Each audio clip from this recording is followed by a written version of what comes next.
In one of his books, Canadian astronaut Chris Hadfield mentioned that astronauts are taught to ask one question all the time. The question they ask is, what is the next thing that could kill me? They make every decision based on the question, what is the next thing that could kill me? That may sound strange, but it's actually a really good question because it's a question about importance, not urgency.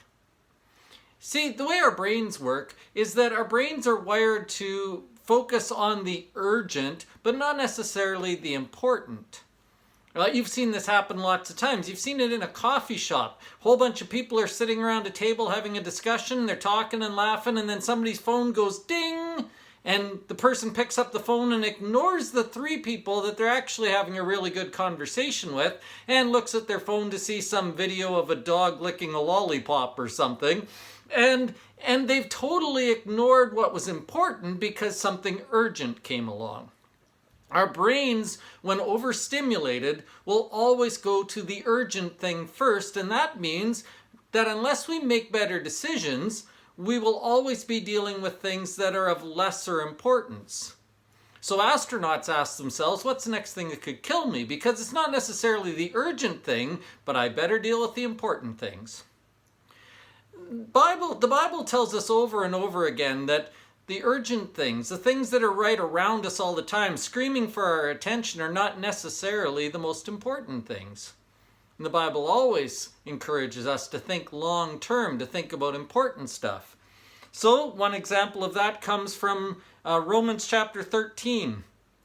Down in verse 11 through verse 14, in part, it says this: "Understand the present time. The hour has come to wake up from your slumber, because our salvation is nearer now than when we first believed." I like the wake up from your slumber part. That means focus on the important. Don't just sleepwalk through everything, right? The night is almost over and the day is almost here. He says, "Let us behave decently. Let us clothe ourselves in the Lord Jesus Christ and not think about how to gratify the desires of the sinful nature." That's the Apostle Paul saying, you know what? Our salvation is nearer than it used to be, right? Every day we're getting closer to the end. So let's think about something important. Let's think about the really good things rather than just the really urgent things. Let's spend our time not just reacting to the things that are screaming at us, but let's spend our time doing the things that matter most.